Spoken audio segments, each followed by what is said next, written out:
I made my husband a woman last night. It sounds like a shocking confession, but the truth is far more complex and tender. Our marriage, mine and Julian's, was like a river that had flowed past the wild rapids of youth and settled into a calm, predictable plain. The love was still there, deep and steadfast. He was my confidant, my anchor in any storm, the familiar laugh that filled our home. But after 8 years, the fire of passion had mellowed into a safe, comforting warmth. It was wonderful, but I, Clara, craved a strange wind, a sudden flash of lightning that could stir the slumbering embers. That craving became clearer than ever one Saturday night. Our date, dinner at our usual Italian restaurant, a predictable romantic comedy, ended quietly. Back home, lying in bed, I felt a sophisticated emptiness. I was scrolling through my tablet, a mindless habit to fill the silence, when I saw it, an article titled, "Crossing the Line, Crossdressing as a Therapy for Love." At first, I froze. The idea seemed foreign, even bizarre. But as I read the words, something inside me began to stir. The article wasn't about vulgar games. It was about empathy, about breaking down rigid gender roles, about seeing your partner with entirely new eyes. It spoke of trust and vulnerability as the most potent catalysts for intimacy. My mind suddenly flashed back to fragmented images. The times Julian, while I was changing, had lingered, his gaze drifting to my lingerie drawer.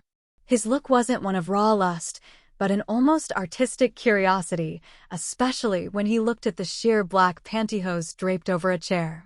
I had teased him about it, but now a different question emerged. Was this a secret desire he had never dared to name? The thought clung to me. The next day, during my lunch break, I wasn't looking up recipes or fashion news. I was diving into a world of forums and personal blogs where couples shared their stories. These sincere accounts of discovery and reconnection planted a seed of hope in my heart. That evening, I prepared a simple dinner. The scent of sautéed garlic and basil filled the kitchen. When Julian came home, he looked tired after a long day of numbers and deadlines. I waited until we had finished our meal, until the wine in his glass was half empty. "I read something interesting today," I began, trying to keep my voice perfectly natural. "Oh, another sourdough recipe or how to grow cacti?" He chuckled, his eyes crinkling with warmth. "No," I laughed back. A bit more serious. "Have you ever heard of couples experimenting with crossdressing?" The silence stretched for a few seconds. Julian put his glass down, looking at me intently. The teasing smile vanished, replaced by an unreadable expression. "Crossdressing? You mean me, in one of your dresses?" "It's not just the dress," I said softly, my heart starting to beat faster. "It's the experience."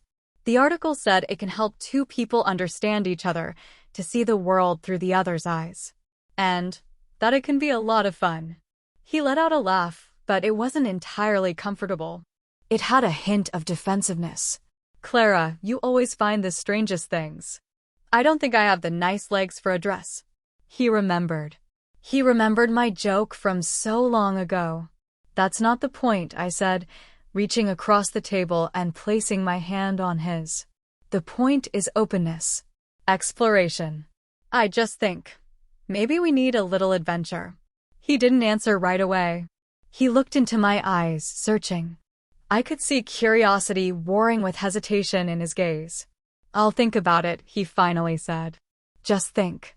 That was all I needed. In the following days, I didn't push. I let the idea marinate. I bought a new silk robe in a shade of jade green and left it hanging in the bathroom. One evening, I saw him pick it up, his fingers stroking the soft fabric. "This material is beautiful," he said offhandedly. My heart skipped a beat. Finally, on a Friday night, I decided it was time. I transformed our bedroom into a sanctuary. The soft, golden light of candles danced on the walls, an instrumental melody played softly, and on the bed lay the treasures I had spent the week gathering. A wig the color of rich chestnuts, with soft, silky curls. A lingerie set of sapphire blue silk, the color of the deep night sky. And most importantly, a simple black dress made of a stretchy, forgiving fabric, elegant, but also comfortable. When Julian walked into the room, he stopped dead. "Clara, what is all this?" "This is our adventure," I whispered, taking his hand. It was a little cold. "No pressure. If you don't want to, we'll stop right now. But please, give us a chance." I led him to the mirror. I started with the wig. As the soft brown curls framed his angular face, a magical change occurred. The eyes staring back from the mirror were no longer just those of Julian, my tired husband. There was a foreignness to them, a sense of wonder. "Wow," he breathed out. "It's so different." "You look beautiful," I said, and I meant it with every fiber of my being. Next was the lingerie. His hands trembled as he took the pieces of blue silk. I helped him put them on. I could feel the tension in his body as his skin met the unfamiliar, soft material for the first time. I helped him fasten the hooks, my fingers slow and reassuring. "This feeling is so strange," he said, his voice husky. "Strange doesn't mean bad," I replied, meeting his eyes in the mirror.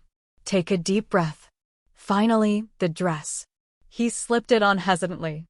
I zipped it up his back, and as I stepped away, I nearly held my breath. The black dress clung to his frame, not hiding it, but accentuating an unexpected, androgynous beauty. He was tall, slender, and the dress made him look impossibly elegant. He turned slowly in front of the mirror. The initial awkwardness was melting away, replaced by a fascinated curiosity. He lifted a hand, watching his long fingers against the black fabric. "Should we give you a name?" I suggested. "A name for tonight." He looked at me, a small, shy smile playing on his lips. "What name?" "Juliet," I said. "It sounds soft and romantic." "Juliet," he repeated, and as he said the name, something seemed to shift. His shoulders relaxed. He stood a little taller. "Juliet," I said again, stepping closer and wrapping my arms around his waist from behind. "Tonight, you're not Julian, the project manager with spreadsheets and deadlines. Tonight, you're Juliet, and you're here to be explored." That night, we didn't just make love. We explored. Every gesture, every touch, held a new meaning.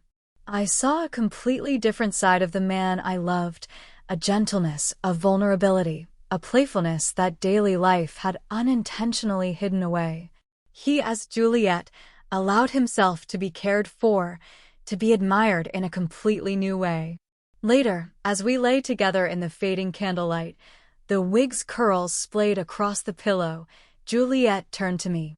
"I have never," she began, her voice still a little hoarse, "felt so seen." "Seen in what way?" I asked, stroking her face. "In a way that's free of judgment. Like you weren't just seeing my body, but a part of my soul that I didn't even know existed." It was terrifying and liberating. I pulled her into my arms. "Me too. I saw all of you tonight, Julian. And I fell in love with you all over again. I love Julian, and I love Juliet." It wasn't a night that changed everything, but it opened a door. It wrote a new chapter in our story, a chapter written in silk and whispers, a chapter that promised there was still so much more to discover about each other, even after 8 years. Our adventure had only just begun.